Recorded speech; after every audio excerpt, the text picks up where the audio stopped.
L'histoire des Juifs de Russie et de Pologne, un feuilleton proposé et présenté par Gérard Inger.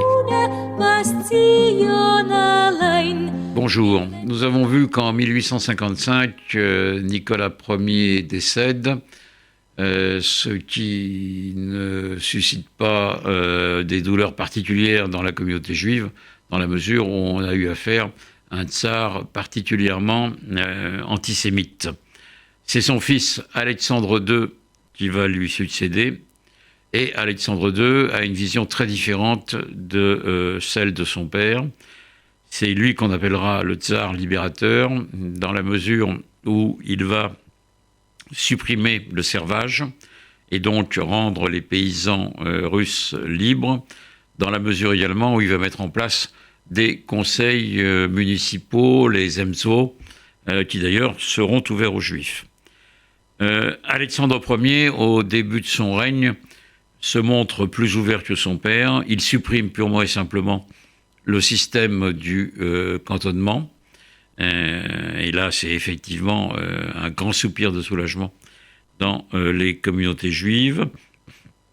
Il permet aux Juifs de se présenter aux élections municipales, donc il favorise leur entrée dans les écoles russes et il permet aux Juifs aisés ou diplômés de Russes, d'Allemands ou de Polonais d'avoir accès aux grandes villes en dehors de la zone de résidence, c'est-à-dire essentiellement Saint-Pétersbourg, la capitale, et Moscou.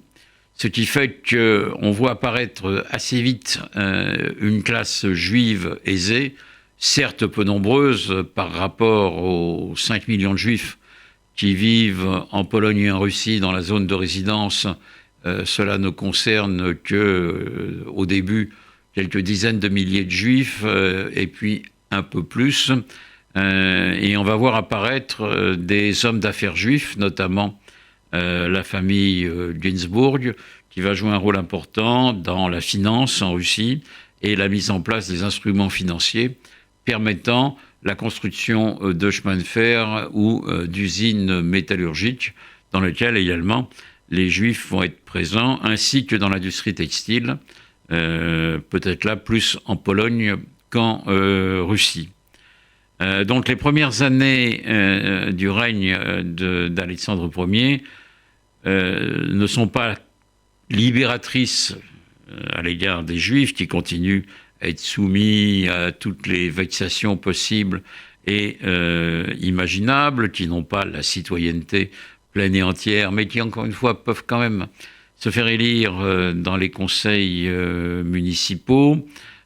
Donc, une période d'ouverture. Mais dès les années 1860, cette période d'ouverture va peu à peu cesser. Et c'est lié notamment à la révolte polonaise, une de plus, en 1863. Là encore, les Juifs vont se retrouver du côté des Polonais dans cette révolte qui sera matée et brimée comme celle de 1830.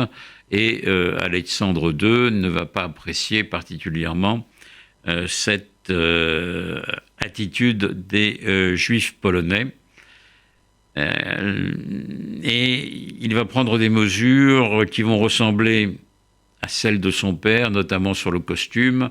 En 1870, lors d'un voyage en Pologne, il est heurté par le nombre de Juifs qui continuent à porter le costume traditionnel, le kaftan, la lévite, les femmes avec perruque, les papillotes des Juifs religieux.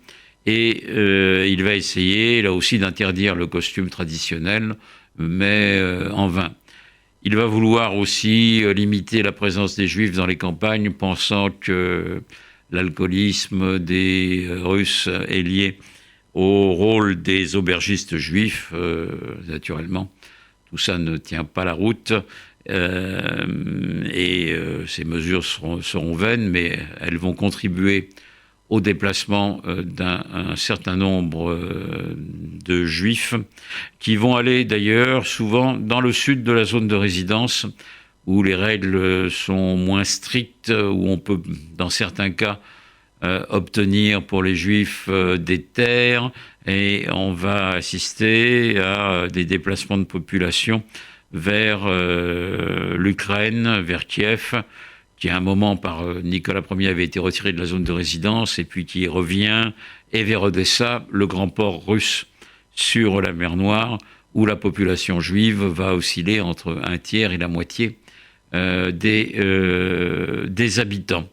Donc un règne d'Alexandre II qui, sans être complètement libérateur, a été meilleur que celui de Nicolas Ier, et qui sera, si on le compare à celui de son fils Alexandre III, qui sera une période d'apaisement ou de halte, de période où on peut souffler pour les Juifs face à ce qui les attend avec Alexandre III.